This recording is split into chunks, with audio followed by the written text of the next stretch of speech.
Hi everyone, welcome to Ask the Experts, the program where we take your question, fan it out to our panel of experts across the country, and we try and answer your questions. In this particular case, we're trying something a little different because of you. When I was in Hawaii in January for our Hawaii Credit Forum, a couple of our members who are thinking about retirement were looking at Medicare and were totally confused. That's easy to have happen. And when I got back to Seattle, a number of our members that I bumped into asked the same question. So with that, I reached out to some of our professional colleagues and advisors and said, how can you help us? Fortunately, we found one at John Hancock Investments who knows all about Medicare, all about the supplemental plans, and she can't sell any of it. So it's the best of all worlds, and I hope you find this useful. The important part here is that we are a membership community, and if we can help our community, we want to do that. So if you have questions of kind of life issues that we might be able to assist with, I'm happy to consider doing that. If we can't do it, we won't. But if we can, it's for the benefit of our members, and I want to do that. So go to our website, nacmbcs.org, click on Ask the Experts, drop a note, and we'll take a look at your idea. And then, of course, you can always send your credit collections and professional questions, and we'll deal with those as well.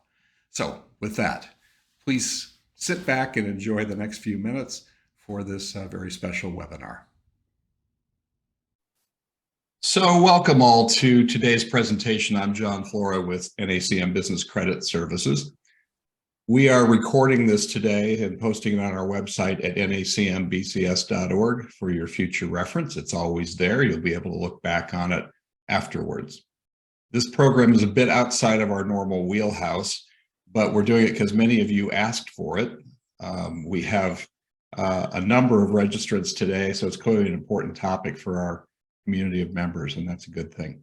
The idea originated during a conversation I was having in January at our Hawaii Credit Forum. A couple of our members were beginning their retirement planning and struggling to understand Medicare and the alphabet soup of supplements, or supplemental plans, I should say. When I returned home, I had several similar conversations with people here in the Seattle area. So we decided to see what kind of program we could put together. And I reached out to Viron and Associates, the firm that manages NACM's 401k retirement program, as well as our investment pool. Paul Viron is on the call with us today, and I want to thank him for providing the introduction to our speaker, Sarah Jean Walter.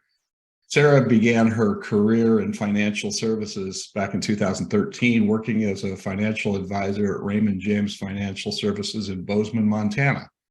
She joined John Hancock Investment Management in 2018, where she's now regional vice president for John Hancock. She covers her home state of Oregon, as well as Southwest Washington, Eastern Washington, and Northern Idaho. The nice thing is she knows all about Medicare and the supplemental plans, but can't sell you anything. So we have the best of all worlds today. We will mute everyone during her presentation and take questions at the end. You may, however, use the chat feature to submit questions or issues during the program, and we'll refer back to those. So with that, Sarah, the floor is yours. Awesome. Well, hey, thank you, John, and thank you to Erica and the entire NACM Business Credit Services network, if you will. And like John mentioned, today's presentation is going to be on understanding Medicare, and it's what we call really the ins and outs of coverage. And chances are we've all seen huge stacks of Medicare advertisements, nonstop mailers, telemarketing calls, and it probably makes a lot of us or our clients just want to avoid thinking about Medicare altogether. And if you do feel that way, or you have clients that feel that way, you're certainly not alone. And bottom line is I'm really here to help everyone with that today. So what are we going to cover? I'm going to kick it off with a really short history lesson, kind of as to how did Medicare come to fruition. We're going to cover the basics of what Medicare is. When do we enroll? What does it cost? And then how do we fill in some of the gaps in Medicare, either through a Medigap plan or a Medicare Advantage plan? Also, we are seeing more and more individuals working past age 65. So I'm also going to share with you what you need to know about how Medicare will coordinate with your employer coverage should you work past that age 65. So we're going to begin, like I said, with a really quick look back at the history of Medicare, because before Medicare was signed into law, there really wasn't any good option for people to obtain health insurance after they retired and lost their employer coverage. So in fact, only about 50% of Americans age 65 and older even had any type of hospital insurance. So it's not a surprise that with that lack of proper medical coverage, we had over 8 million seniors living in poverty. Thankfully, Medicare was signed into law in 1965, and 19 million beneficiaries enrolled that very first year. Today, we have over 61 million Medicare recipients, and it does account for roughly about 20% of the federal budget. So we're going to start digging in, and what I like to say is Medicare, it just starts with the parts. So let's start with Part A. This is going to be your hospital coverage. So what is it going to cover? Should you end up in the hospital, it will cover an inpatient hospital stay in a semi-private room with 3 meals a day. It will cover skilled nursing care should you need it, but please note it does not cover long-term care. So that is very important to note. If you need any drugs or blood transfusions as part of your hospital stay, and or you get to the hospice needing stage, that is what Part A is for. So I kind of think of hospital coverage as my room and board should I end up in the hospital. And that's what Medicare Part A is. Part B, as you can see, really is going to cover about everything else. Now, some preventative care like flu shots, yearly wellness exams, mammograms are covered at 100%. Part B is going to cover most of your outpatient services at 80%. All right, so this is going to be more of your routine doctor visits, lab work, preventative care, etc. So when you look at just Part A and Part B, these are what's called original Medicare. Sometimes people call it traditional Medicare. And these are the only parts that you get directly from the federal government. Medicare Part C and D came later, and these are actually offered by private insurance companies.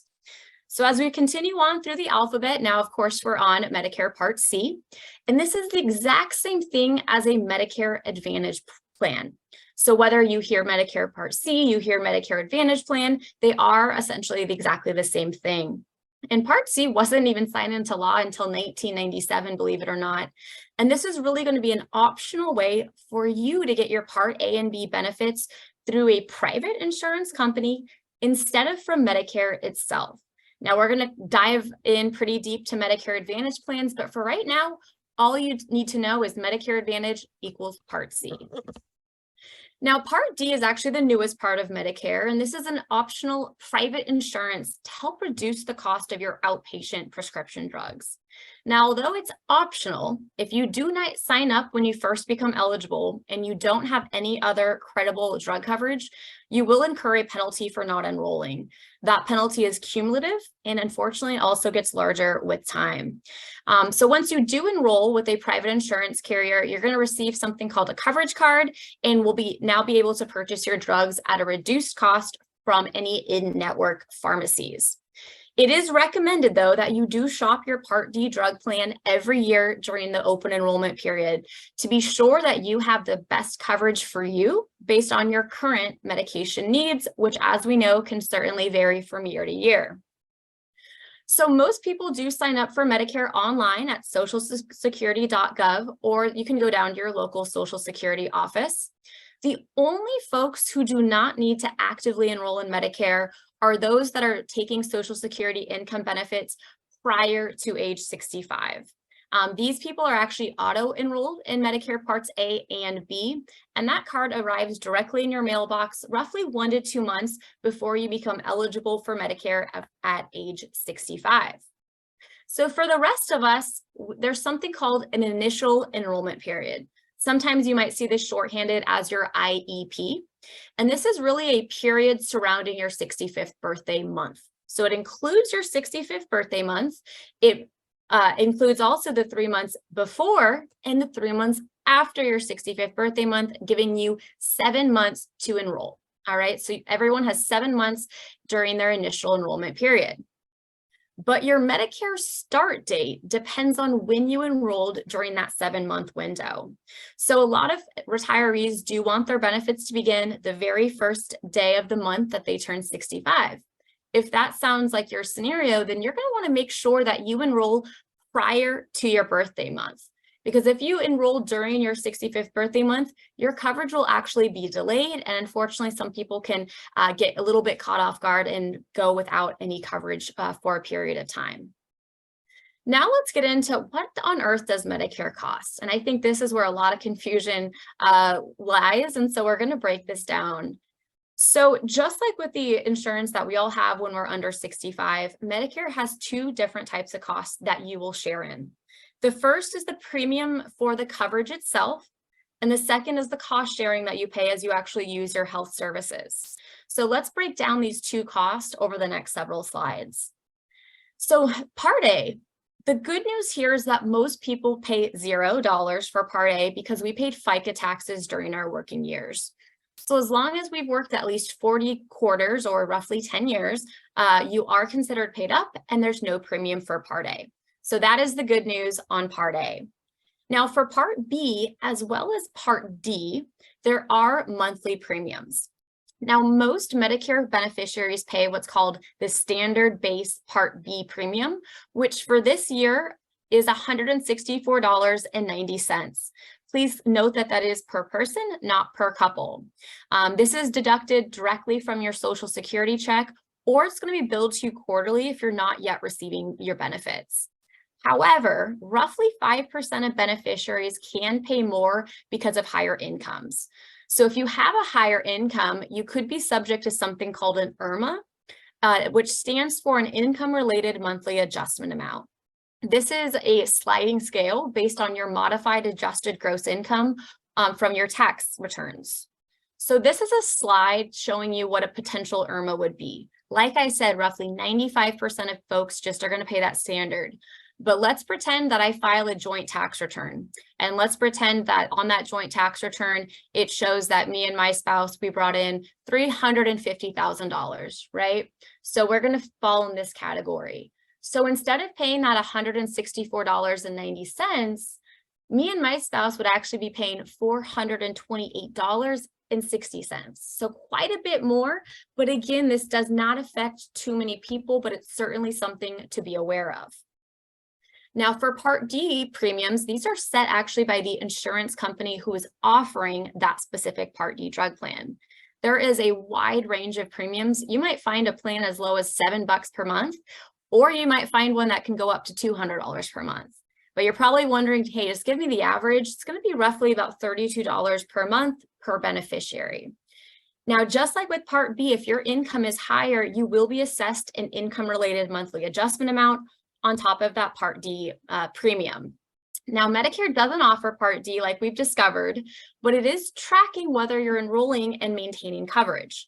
Again, if you don't and you do not have other credible coverage, you're assessed a late penalty of 1% for every month that you waited to sign up. And that is paid every month forever when you finally do.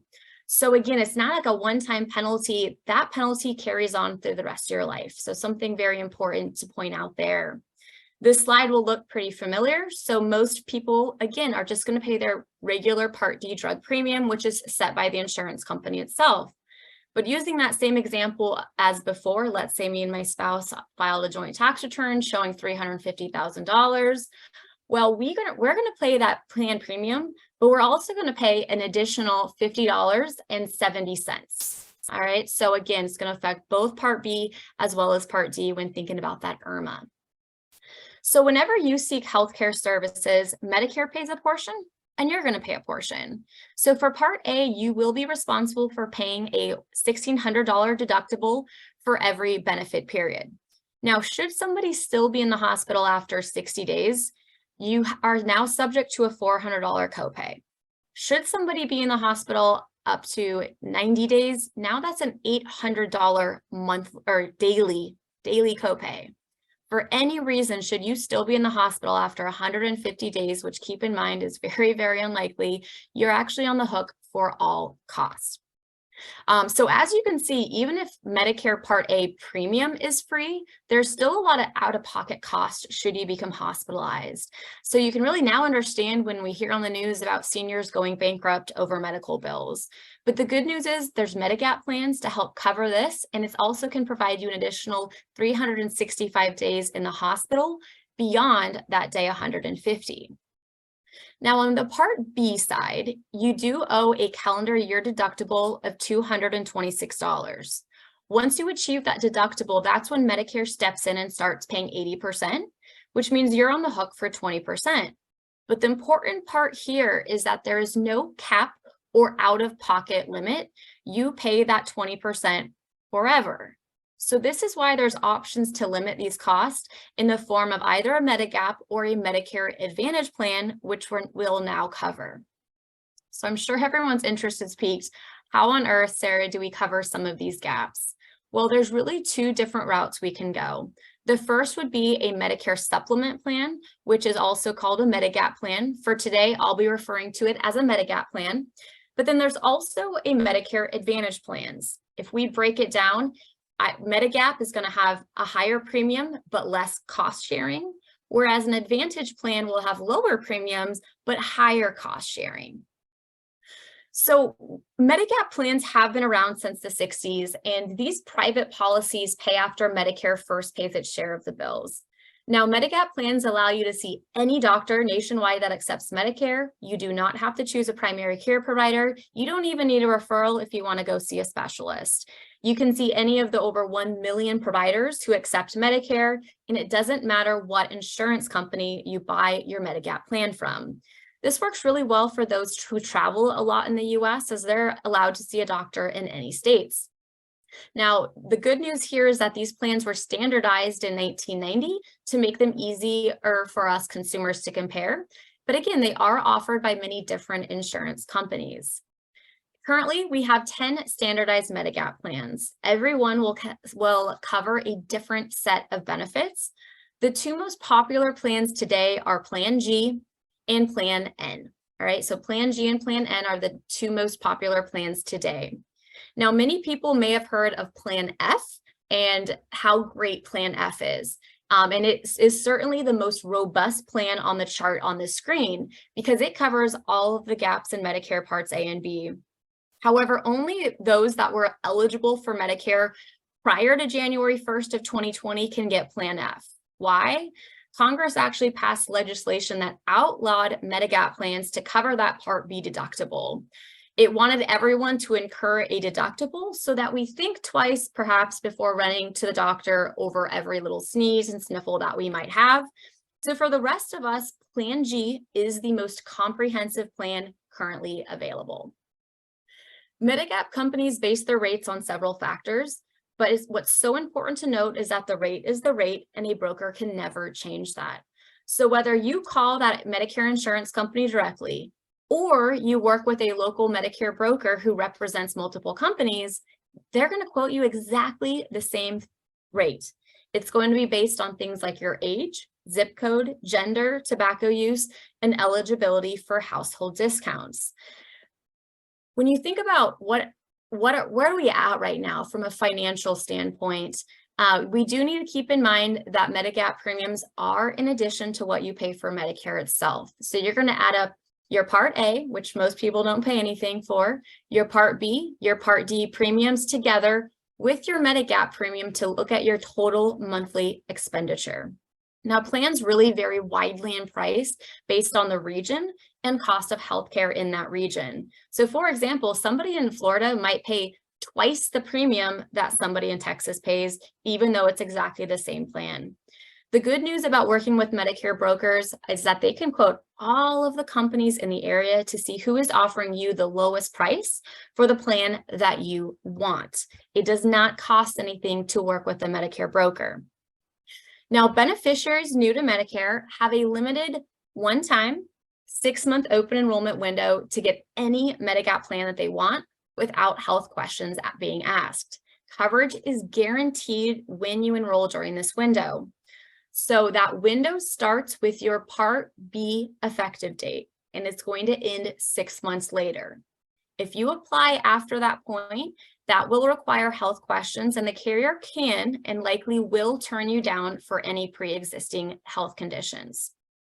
Now, should you be working and you're delaying your Medicare coverage, when you do retire, you will get a special enrollment period, which is typically about 63 days. But for the rest of us, we have 6 months starting with our Part B effective date to get any Medigap plan that we want without health questions being asked. But to make things more confusing, every state can have a little bit different rules, maybe some stricter rules, maybe some more lenient rules.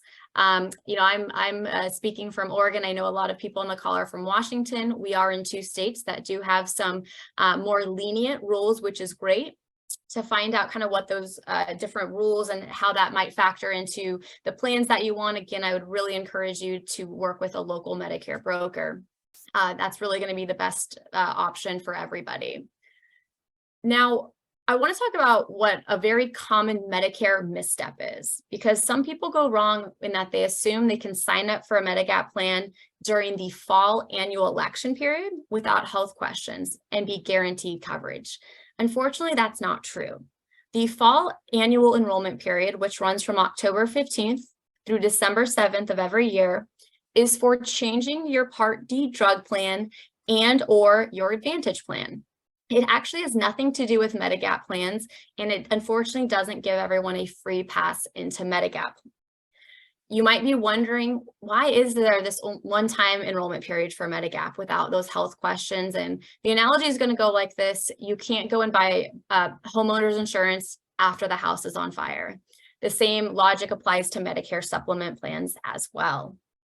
So in review, a Medigap plan will truly give you the freedom of access to see any provider nationwide accepting Medicare. There's one question you have to ask the doctor: do you accept Medicare? If that answer is yes, then you can use any Medigap plan there is, and it's going to cover you just like it's supposed to. Medicare processes your claims, pays its shares, and sends the remainder of the bills onto your Medigap plan for them to pay their share. Again, these are standardized by the federal government to make them easier to compare, and they're guaranteed renewable. That means they can never drop you for getting sick. Another great thing about Medigap plans is that their core benefits never change year to year. This is unlike Advantage plans, which can change year to year.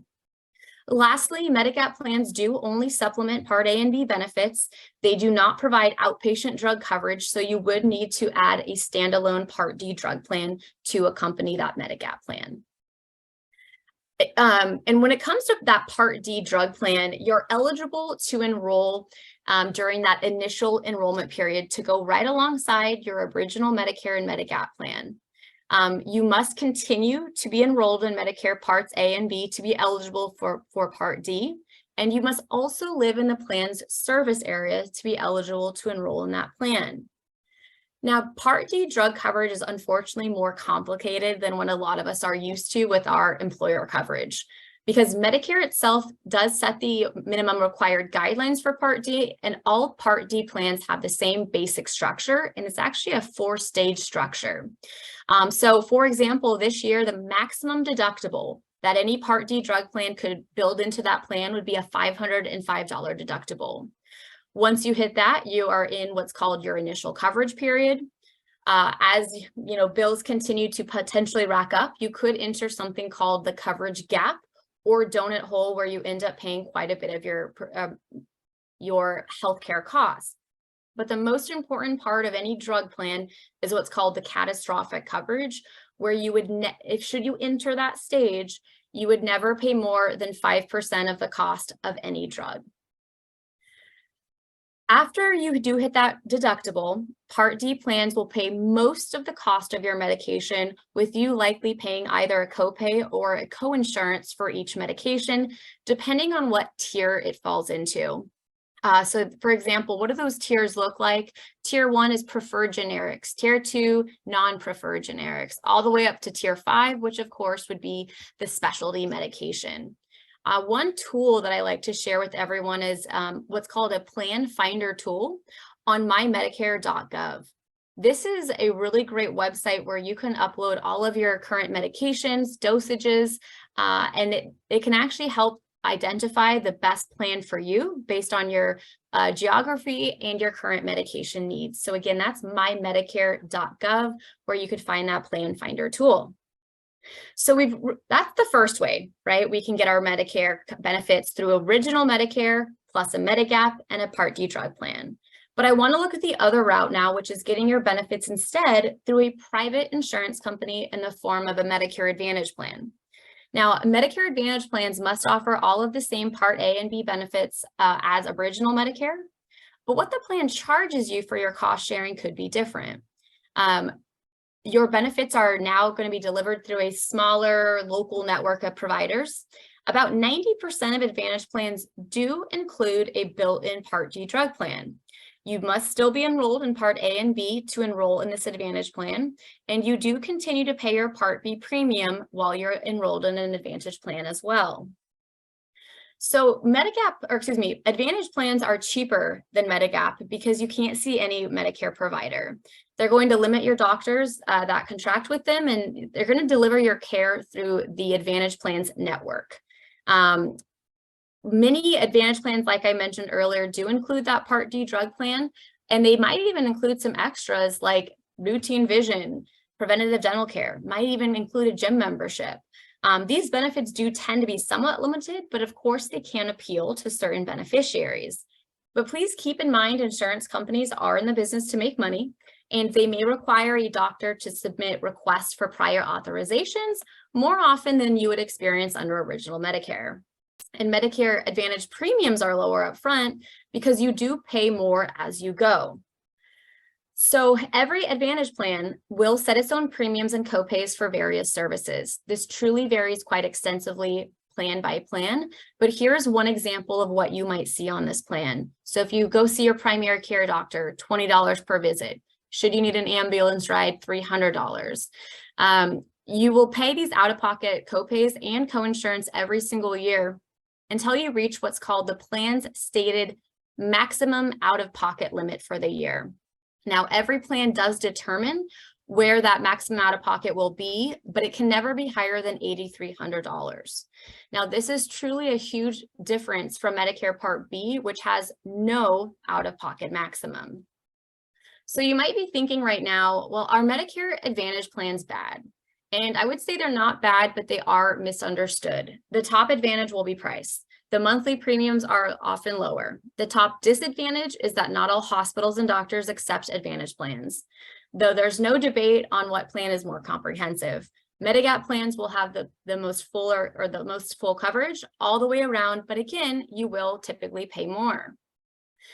While every Advantage plan is different, and we will always want to review that plan's summary of benefits before enrolling, some of the things that could cost you up to 20% on an Advantage plan could be things like durable medical equipment, cancer treatment, dialysis. So be aware of these, as these can be costly in a future year should you incur any sort of health condition requiring any of this equipment and or treatment. It does not mean Medicare plans or Advantage plans are bad, though. It just means that it's a good idea to have some money set aside for potential future Medicare costs. So I would say to build a rainy day fund for any unexpected cost that may arise. And lastly, please know that these Advantage plans do change their benefits every year. So you do have to review these changes to decide every year whether you want to keep or change your plan. Every year, you're going to receive a document in the mail called an annual notice of change document. Unfortunately, a lot of times this document gets thrown away. This is a very important document, as it's going to inform you, is there any changes to your Advantage plan? And for example, it might cover your prescriptions that you're currently on. You love it for 1 year, but keep in mind, if you did not look at that document in the following year, there's a potential that Advantage plan could have dropped one of your really important medications, right? So that's a scenario why we always want to review this document, and it does come in your mailbox in September. So please keep an eye on that every September. And again, it'll be called your annual notice of change document. And finally, where we're going to wrap up today is what happens when you do work past age 65. These days, as we know, many of us are continuing to work, and if we do, Medicare can coordinate with that coverage. The key thing to keep in mind is it's the size of your company that matters. So if you work for a large employer, which is considered 20 or more employees, you are considered working for a large employer. In this scenario, you could enroll in just Part A, but delay your Part B and D Medicare parts. There's no penalty for doing so when you work for a large employer.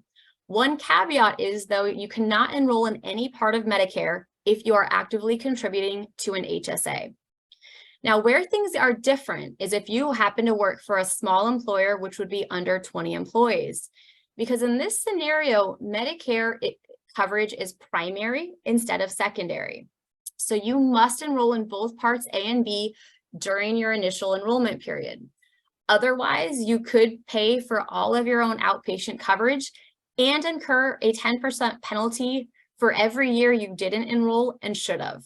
And guess what? That penalty lasts the rest of your life. Now, you can delay enrollment into Part D without penalty if your employer drug coverage is credible. How do you know if your employer drug coverage is credible?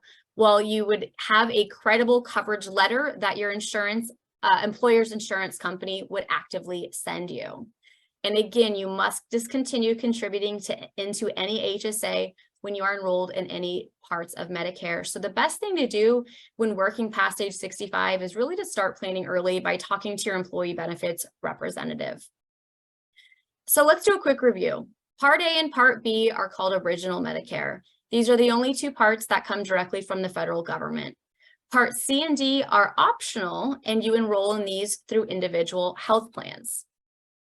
Remember that with Original Medicare, which is Part A and B, if you do not purchase a Medicare Advantage plan or a Medigap plan, there is zero cap on your out-of-pocket costs. And personally, I would never recommend that for anybody.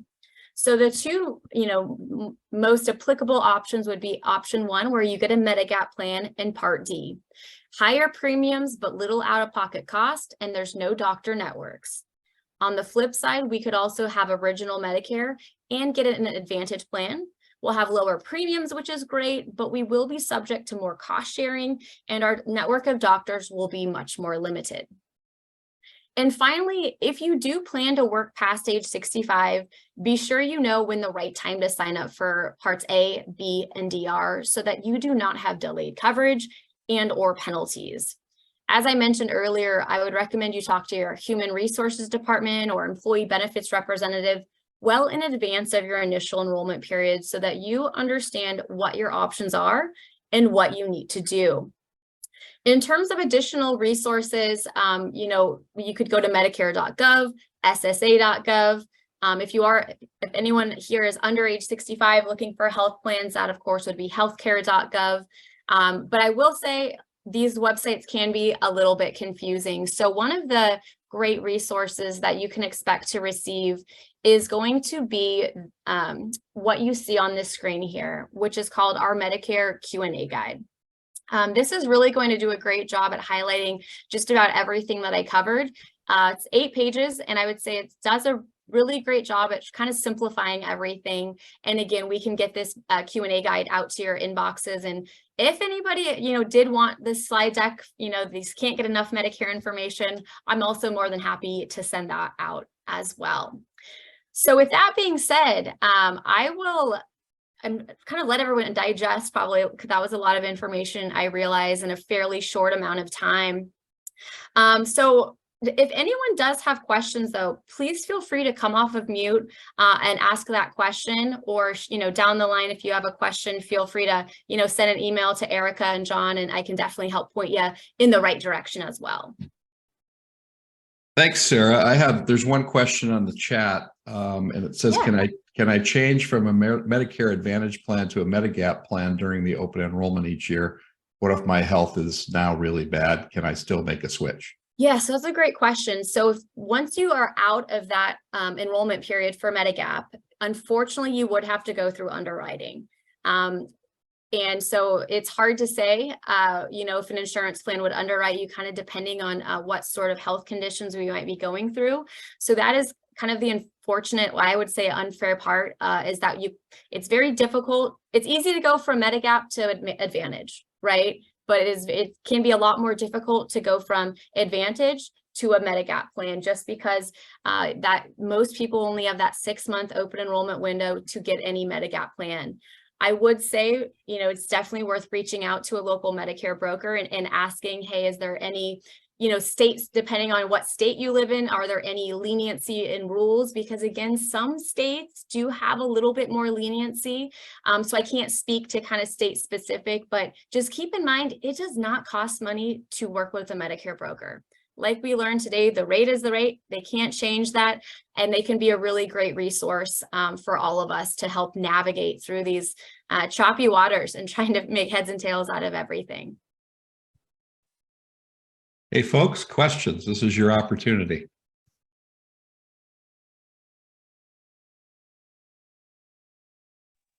Okay, so I'll be a guinea pig here for you. Sure, yeah. In the meantime, when I turned 65 18 months ago, I went ahead and signed up. I have my company coverage at this point, but I haven't done anything with Medicare beyond that. So it sounds to me like I'm already subject to penalties.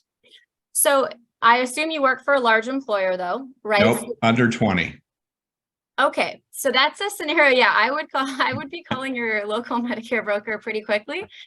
Again, some states have some leniency sometimes. I can't speak for those individual states and benefits, but that would be my next call after we log off today. Okay. I appreciate your candor.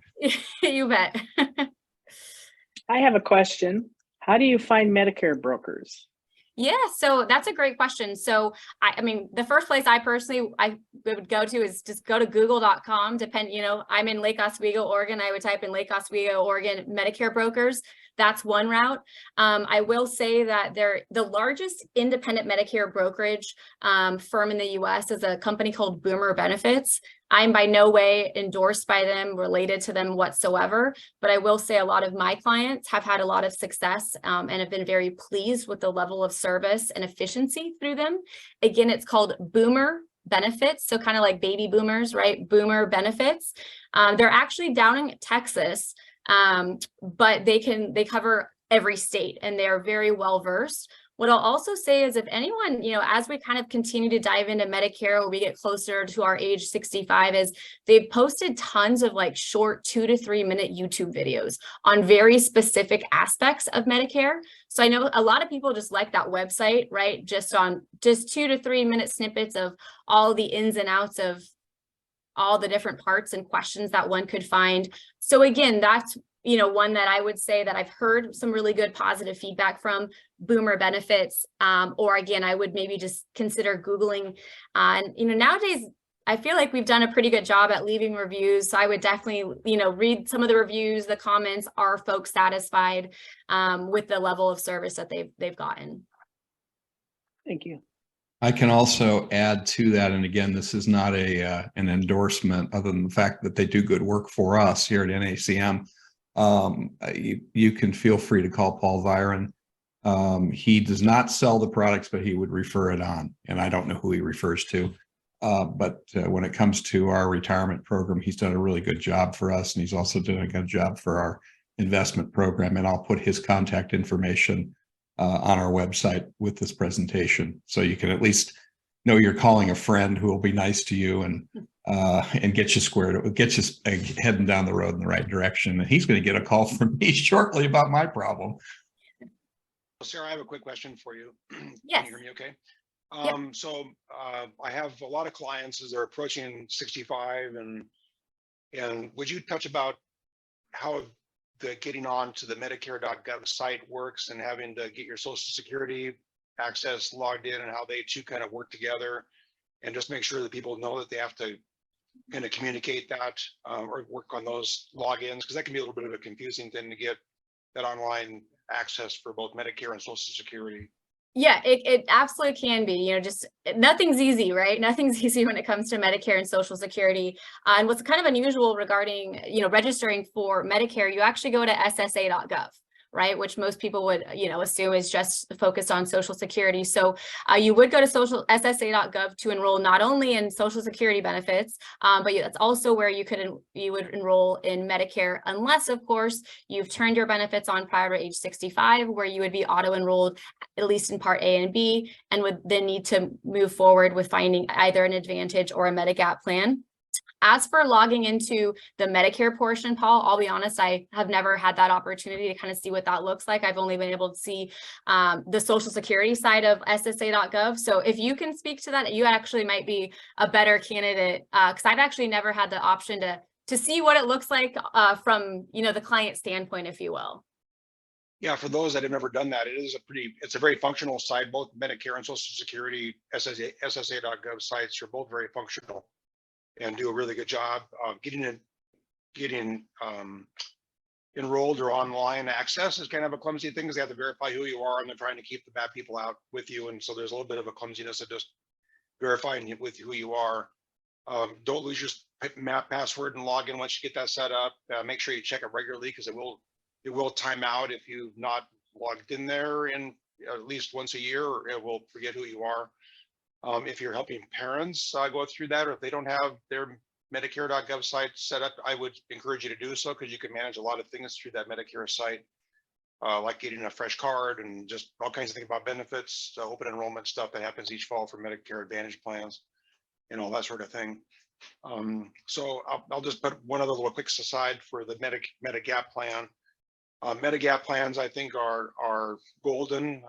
They're wonderful, and they really, I mean, when you want to have zero cost for medical care, if you have a knee surgery or have some sort of a major cancer thing or whatever, you want a zero cost out of pocket. That's Medigap.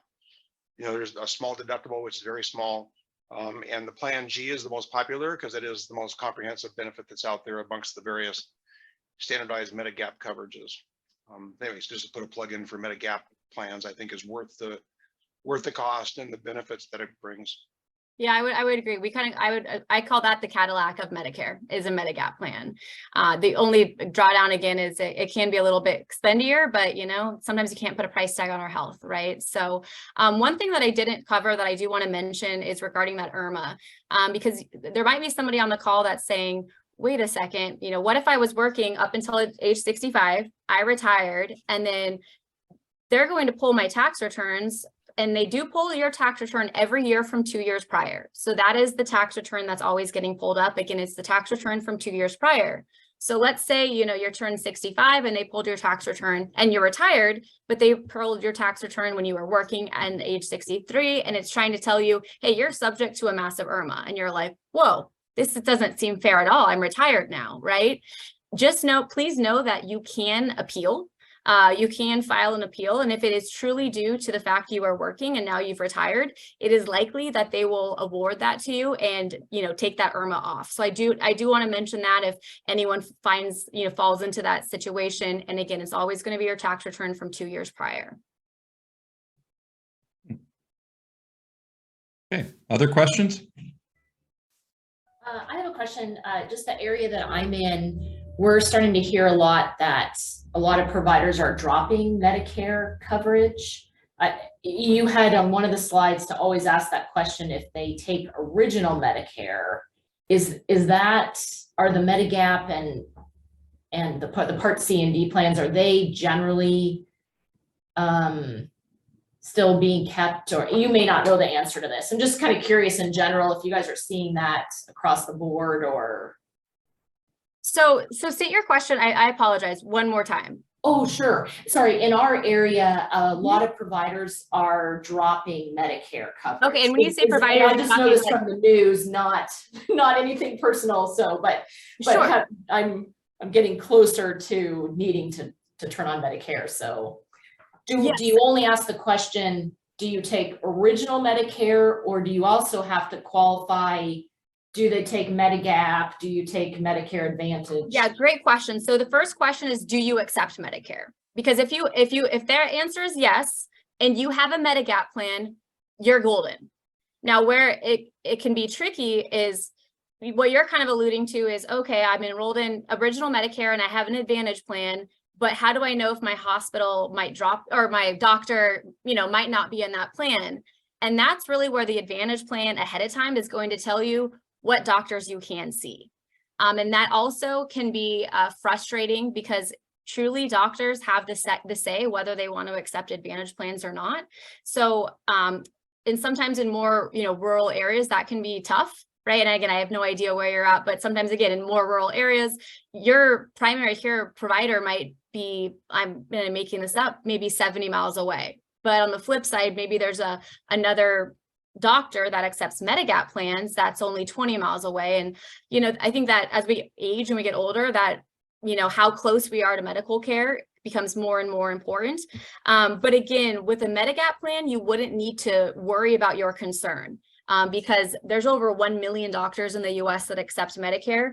Personally, I have not heard of doctors starting to not work with Medigap plans. I've not heard that at all. On the Advantage side, I think that's really where some of the frustration can come in. Or maybe, you know, let's say you had an Advantage plan, they told you who your primary care physician was, you worked with them for 5 years, you know, kind of started building that rapport with them, you feel good, you know, you feel like they understand you and your needs. But then maybe that next year, it is possible, I'm not saying it's going to happen, but it's possible that doctor might drop working with that Advantage plan. And so, you know, that 5 years that you built up, you know, kind of established a great healthcare relationship with, you might have to start square one again. And again, that might not happen, but it could happen. And I think we just kind of have to think about some of the what ifs and those type of scenarios as we continue to age. Does that answer your question?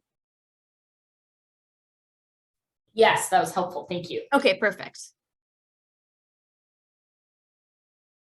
So do we have other questions out there in these remaining few minutes? I'm still a little confused on turning 65. Even if we're continuing working, we have to sign up for Medicare. Is that correct? And you work for a large employer? I got to find that out. Okay, so that's again where it kind of varies. So if you work for a large employer, so 20 or more employees, you can delay parts B and D, which of course, as we know, those parts B and D carry those premiums, which is the benefit of delaying them, right? Why most people enroll in Part A, even if they work for a large employer and their group health insurance is primary, is because should you end up in the hospital, you're going to have secondary coverage. Right? So that's why a lot of people enroll in Medicare Part A when they turn 65, even if they're working for a large employer. Why would somebody not register for Part A when they work for a large employer and are still working? Is because they personally might rather keep building up their HSA for later down the road. So that's really the only reason somebody working for a large employer might not register for Part A, just because they find it more valuable to themselves to continue saving in that HSA. But for most people, you know, I shouldn't even say most. I mean, it's a very, you know, I wouldn't say one is necessarily right or wrong. We just kind of have to think of the likelihood of things. Would the HSA contributions for that year be more powerful than potentially secondary hospital coverage? So there's no penalty, right, if you didn't enroll in Part A, and because again, you're allowed to delay it if you worked for a large employer. It's just really critical if you work for a small employer, which again is under 20 employees. That's where you have to register for Part A and B surrounding that period of time of your 65th birthday. Thanks. Yes. Others? Yeah, what do you mean build up HSA? What? A health savings account. So a lot of times if you have a high deductible group insurance plan, you can also have an HSA and contribute to that tax-free. And some people don't have HSAs, but that's with your employer, right? Yeah, correct. Yeah. Okay. Yep. Okay. Yep. We were talking I know about that. there's so much terminology and shorthands, and I know it gets confusing pretty quickly. Yeah, I was going, wait a minute, I already have Part A. What are you talking about? I should have waited. Oh, I see. Yeah. The only thing is, again, if you do have Part A, that's just when you can't continue to contribute to an HSA. Oh, I see. Oh, Yes. Oh, that's good to know. I never. Yeah. Yeah, a lot of people aren't aware. So if you enroll in any parts of Medicare, whether that's just Part A and B, etc., you are no longer allowed to contribute to that HSA. And that's something that if you didn't catch it, I assure you the government will when you file your taxes.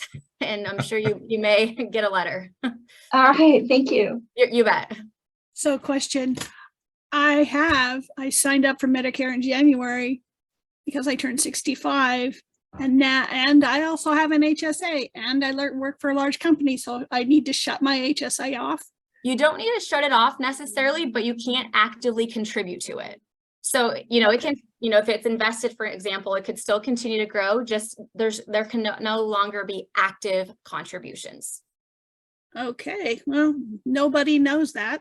Now I we know. do. Honestly, that's why I love presenting this topic, is because everyone should know this if the information was digestible and put out there. And I feel like the government has done a huge misservice for a lot of us. So yeah, the more we know now, right? Yeah. Okay, thank you. You're welcome. Other questions? Well, assuming you don't have any, again, I'll tell you that this program has been recorded and it will be posted on our website under the Ask the Experts tab.